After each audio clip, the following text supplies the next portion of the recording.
Welcome back, ladies and gentlemen. This is the last lecturette of the series Unit 1. We're now looking at the principle that draws from the theory of Benedict Anderson, Emergent Communities or Nations. We're just going to do a quick debrief as far as what the theoretical underpinnings are, and then we will move on to the section where we're going to just use the article to actually illustrate this particular principle. And we will be drawing on the third ability as far as what Nussbaum is requiring, and that looks at the narrative imagination. So what is this emergent communities that Benedict Anderson is actually talking about? And I'm just quickly going to read a definition for you, and then we will debrief that particular definition as we go along. So he talks about a group of people, not immediately tangible, not accessible, with whom we connect through the power of imagination. So please, let's not even start thinking about how we use technology to actually network. We're talking about this emergent space, and this particular space, there's a greater chance that you might never see it, you might never actually be there, but it's very important for Benedict Anderson. It's also very important for South Africans and elsewhere to start actually thinking, because that's how we can connect. So three key areas as far as this particular process is concerned. We're looking at the principle of alignment, the principle of imagination, and the principle of engagement. So the ability to align requires a movement of position. Otherwise, we're running the risk of an impaired kind of mobility. One of the critical positions that I want to challenge at this stage is the egocentricness, the self-centeredness. So we probably need to move from that specific position, and in the process, we will be making ourselves vulnerable. It's critical for alignment. Usually that's actually our default kind of position, and it can cause a sort of a discord in an otherwise harmonious melody. Lose yourself and challenge for humanity. With regard to engagement, we probably need to understand that meaning is co-constructed and truth is relative. I'm tempted to push for a mutual vulnerability disposition here. We all have to create a meaning-making space, and we need to negotiate new truths. The third principle, according to Benedict Anderson, is what he refers to as your imagination. And I draw from, at this stage, Nussbaum narrative imagination to provide a bit of context as far as this particular principle is concerned. It requires the ability to empathize, and maybe, if you like, you can look at the video, The Danger of a Single Story, and challenge yourself to be an intellectual kind of a reader or an intellectual listener. So the last part of this lecturette, we're going to, Percy and myself, we're going to look at this article, and the idea is to actually debrief the article so that we understand what was the story about, and what is it that we can actually learn from this particular story. We will use structured reflective questions, and we encourage you to probably do the same after reading a particular kind of piece, whether it's academic or just journalistic. So Percy, what was your impression after reading the article? Well, I actually thought that the article was very relevant, especially in the South African context. I mean, there's a number of issues that the author actually raises for me that I think are very important. And maybe would you like me to share one of those for me? Because they talk about the whole notion of being able to critically examine oneself and one's tradition. And as I was reading that whole notion, it made me think of our own local South African space where we find ourselves now. It made me think of an article that was a book chapter that Beverly Tatum wrote, which was titled Who Am I? The Complexity of Identity. And the one thing that Beverly says in that chapter, she says that probably your answer to say, when you respond to say, who am I, would not really be an answer of how you see yourself, but how other people around you see. And so this whole notion of being able to critically examine oneself in tradition is very important, because half the time who we think we are is mostly based on who others think we are. So for example, if I say that I'm a male because I wear pants, for example, but where did I actually learn all of those things? And so this whole notion of being able to critically examine oneself comes out very clearly here. And I think it's very important for us in South Africa, for one reason. One of the reasons is because we live in such a society where we still live in separateness. So you'll find we've got our townships, we've got our urban, suburban areas, and you'll find that there's different particular races that you'll find in these different contexts. And so you grow up in a particular context, say for example it's a township, it's a coloured township, or it's a black township, so you will grow around people who are of the same race in terms of you, probably have the same culture, they probably speak the same language, probably even have the same religion. And so when is it the time that you start to experience people who are different from you? So that's why it's very important for us to be able to really critically examine ourselves. So why do I believe that people who come from other African countries are thieves?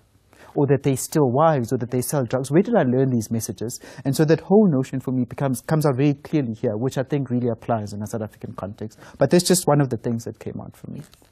No, I'm glad that you actually reiterating the importance of finding the self in the bigger group and understanding how the self can actually relate to the other. Because after reading this particular article, I wanted to end with a sort of a take-home message. And my take-home message was, and it's captured on some of the slides that I will make available to the student as well, that it's not just enough to empathize, because then we fall victim to, I need to understand, even if you're actually not understanding. You probably fall victim to the principle of tolerance when we're challenging for embrace. To me, tolerance can actually be easily interpreted as that's an excuse not to engage.